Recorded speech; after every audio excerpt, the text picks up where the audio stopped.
So tell us what happened to your tiny house. As of now, the tiny house is totally destroyed by Typhoon Odette.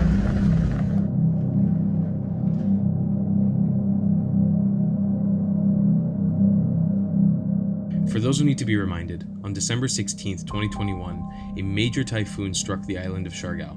The destructive force of this typhoon decimated most of the island and a majority of the tourism sites, residential areas, and majorly affected the lives of every resident on this island. In the past videos documenting the experience of the storm, we showed you how we prepared for it, how we survived it, the aftermath, and our efforts to volunteer. This video is mainly going to be clips put together from random moments in our lives post-typhoon. Some crazy things happened to us, some funny, some sad, and we'll be showing you everything that occurred during this time. I want to also take this moment to remind you guys to please donate to the island of Siargao. Links will be found below in the description, leading you to places where you can donate to reputable organizations who are doing major work helping people on the island right now. Good morning, everyone. From a flat tire on the tuk-tuk, I'm currently trying to switch a tire to probably what is the only last inflated tuk-tuk tire on the island of Siargao at the moment during this aftermath of Super Typhoon Odette. Juli and I were attempting to go get water and figure out the water situation for the barangay of Kabituunan, which we've adopted now to try to help. But now our vehicle that is supposed to carry all this stuff is out of commission until I fix this tire, which I'm not 100% sure I'll be able to do because this tire is heavily used and I'm not sure how long it will last. But that's how we're starting today. It's very exciting. All right, step one, wheel is up. Got the jack up, gotta take the wheel down. Morning. Yara? Yara. Okay, after 20 minutes, I got it done. I have to say, living in Siargao, one of the most annoying things for me here has been switching tuk-tuk tires. It happens so frequently that the tire pops or the inner tube breaks, and it's just the worst. It's such an annoying process because it happens all the time. Anyways, it feels, I don't know, the tuk-tuk feels a little weird right now. But we're gonna drive. We got two missions right now. We're gonna fill up some water for ourselves, for Arca, and then we're gonna try to figure out how we get a water tank to Kabituunan. So that's what we're working on right now. So this is a place called Siargao Bed and Brew. This was going to be Siargao's first brewery. I'm sure operations have sort of held off for a while. We actually met the owner of this place a little while ago, super cool guy, but they've started doing water refilling now. So we're just dropping off 13 of our gallons here. And then the next day, tomorrow, we come pick it up from them because they already have a generator running and they're doing basically a water refilling service for all of General Luna. Anybody could come here, drop off water, and get it refilled 24 hours later. We've also figured out with the owners of Bravo Resort, which is one of the most popular resorts here, that they will help us with these water jugs, getting a 2,000 liter water jug to Kabituunan tomorrow. We've just guaranteed that they're gonna get that done. And we're figuring out a bunch of different news. So we got some good news for today. What do we do here? When do we get the water? Today at 12. 12. Yes. Oh, amazing. So we're driving right now on the Katangnan to Kabituunan Bridge. It's also known as the Sunset Bridge, and this was a really popular tourist spot, before Super Typhoon Odette. We're gonna go over there and set up a little feeding station so we can actually give people some food. So this is Kabituunan. This is the covered court here. They're using this covered court as a distribution center, so we're gonna set up a feeding station right here.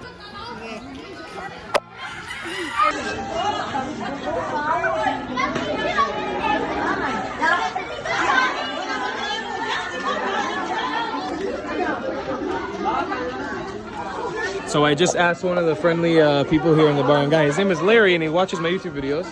I told him to call over that's Larry over there. You see him in the back. Hi, Larry. I told him to try to call over the barangay captain so we can talk to them. You can see everyone's lined up here. We're bringing some good old food.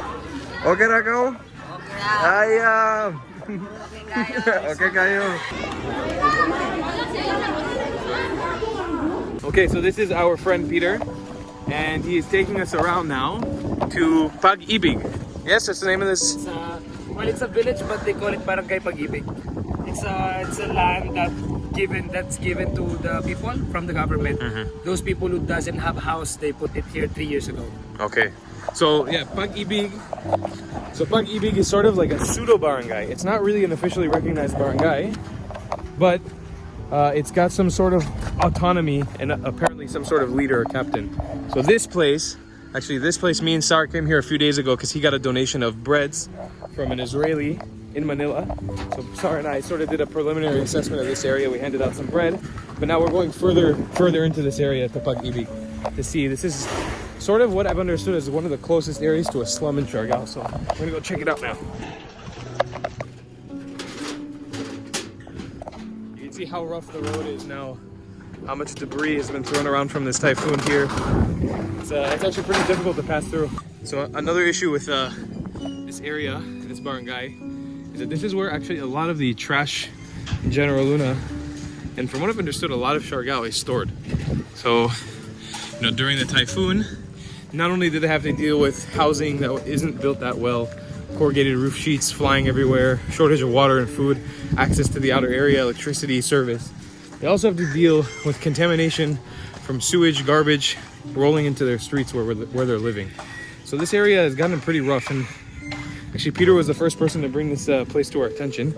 I didn't even know that this place existed, so I'm very curious to see what the situation is on the ground here. Honestly, the situation in Pag Ibig was so much worse than we could have expected. Absolute and complete decimation of the small community. They're getting basically no aid out here as well. I'm going to put links down below in the description to a friend of mine who you can get in touch with, who she's helping to facilitate help in Pag Ibig. If you're interested in donating, get in touch with her. For us, we felt a bit overwhelmed here and we felt like we couldn't really grasp, but what we did is take notes of what these people needed. Direct help here. And can I ask this also? What is the main job people were doing here before? Labor. Fishing. Labor. Construction? Construction labor, yeah. And fishing? Fishing. People here have bankas, or you join another banka? No, just... Fishing. We're filling up day 2 of feeding Kapitunan. Lami? Wait. What are you cooking here, sir? We are cooking rice and more rice. And a pork mango beans stew. Nice. We're just pulling into Salvacion now. All the people know to recognize our truck now, which is really nice.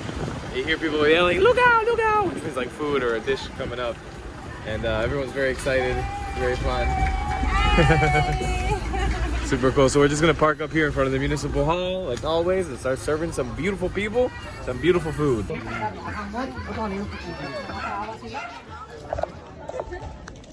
Happy New Year, brother. What food? We did lugaw today. Lugaw na sab? Yeah. Chicken, rice. Yeah. To rebuild my tiny house again. Yes, guys, so a lot of you have been asking questions on the vlog about Rodol's tiny house. Rodol is here. He's part of the barangay here in Salvacion, where we've been delivering food. So tell us what happened to your tiny house. As of now, the tiny house is totally destroyed by Typhoon Odette. So I heartily request to your kind heart, please rebuild my dream house, which is the tiny house in a small. Guys, Rodol's information will be down below in the description. Again, he was the inspiration for my house, which, you know, also got destroyed, but it's tough times now. So please help Rodol down below in the description, whether it's helping Salvacion, the barangay, him personally, whatever you can. His links will be down below in the description. So now you guys have an update on his situation. Yeah, dude, I got... Patty. Yeah, you actually are the safest person to can be around.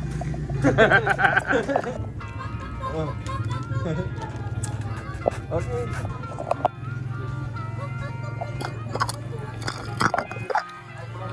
So during the typhoon, even more displaced wildlife.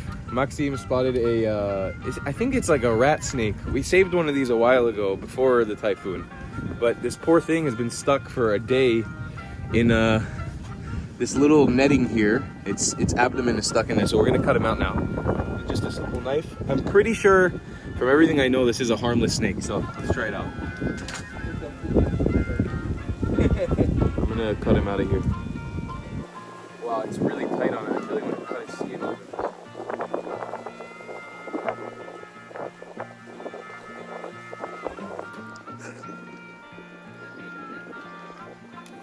Send the local. He's free, get away. He's out? Yeah.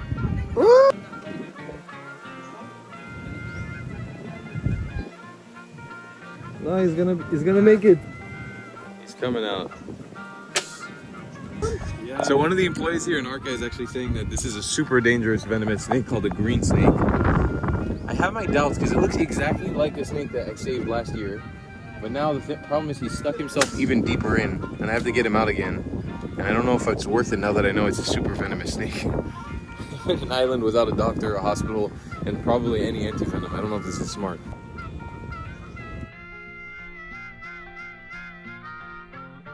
I love you, Mom.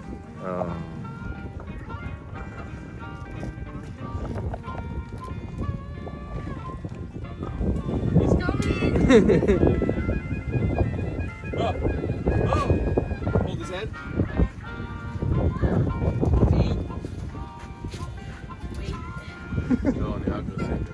Okay, perfect. You're holding it, yeah? You got it tight? Good?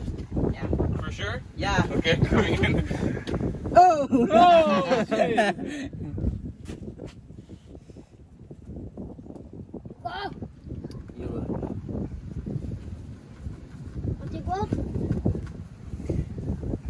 Wait lang, little snaky snook.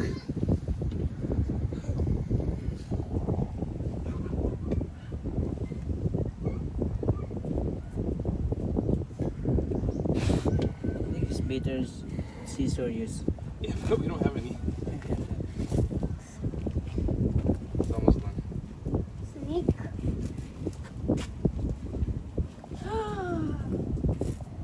What the fuck? Are you doing? Guys, is alive? Yeah.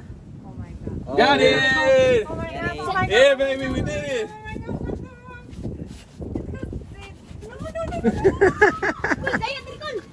You go! You go! Yeah, bro, he's better in the tree,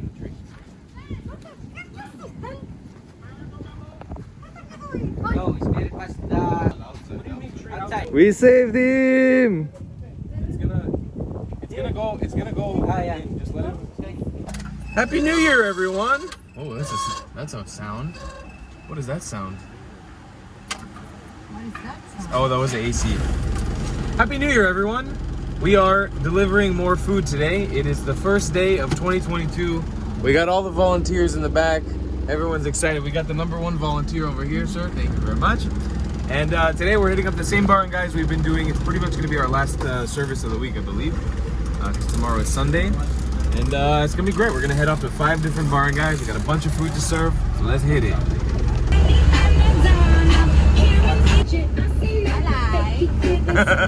Okay, station #2, back in Libertad Church. That's my boy, you know what I'm saying?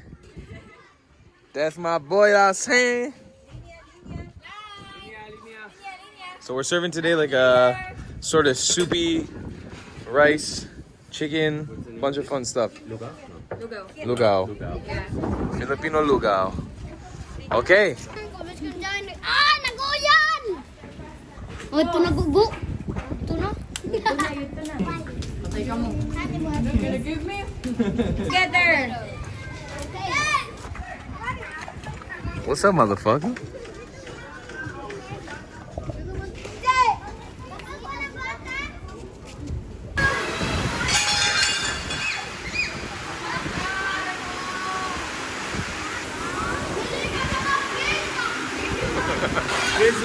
Just for an example for you guys to see what people are dealing with here on the day-to-day.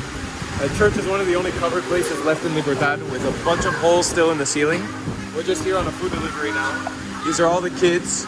This is the only place they can really take refuge. Look how much water is on the ground. Look how much water is coming through the ceiling. And the situation in Siargao is just terrible. It's, you know, all the infrastructure is gone. And the one place where you think they might be able to hide from the elements, it's just as bad on the inside.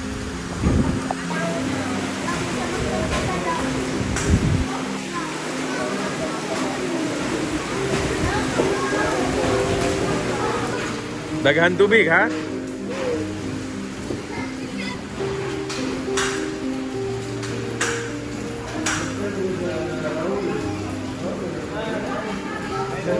I'm standing in front of the viewpoint that gave the island of Siargao the name Isla de Palmas.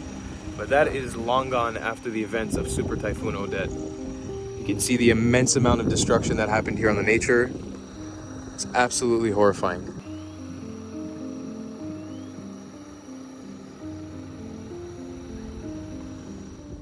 Well, it's 12 a.m. Tuesday, January 3rd, 2021. I pretty much just finished packing up my entire life in Siargao. And the crazy thing about all this is that there's a chance that my friend Juli and I are going to be hopping on a Philippines Air Force military plane tomorrow morning, heading to Manila and saying goodbye to Siargao Island for the near future.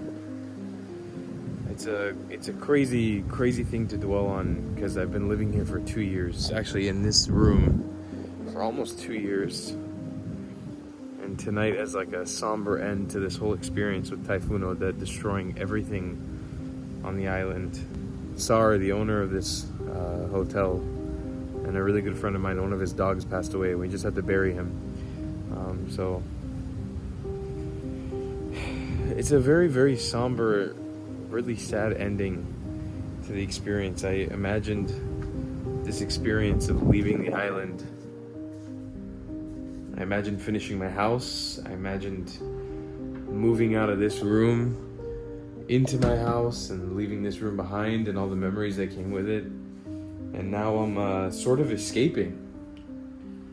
After 3 weeks of doing some, volunteer work and trying to help out as much as possible, I have to let go. I have to say goodbye to this place, and it's really sad.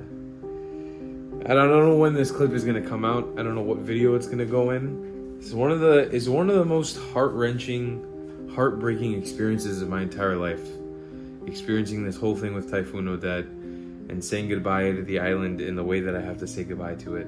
And I try to hold on to those memories moving forward, and not so much the sort of bitter end of this. I want to make a quick note to anybody who's judging me or judging anybody for leaving the island. Quite frankly, you can go f*** yourself. In the next video, I'll show our departure from the island, and I'll explain some of the reasons as to why I left. Not excuses, but genuine reasons as to why I needed to leave the island. The reality is, at the end of my time in Siargao, I was absolutely miserable. I really needed to leave. Please donate to anybody you can on the island. My friend Rodol, Help Pag Ibig, any of the organizations down below in the description, they desperately need your help on this island. Any little will do. Anything will help. Please do not forget Siargao. Carry it in your heart like I do with myself every single day. And we'll see you in the next one. I love you long time. Goodbye.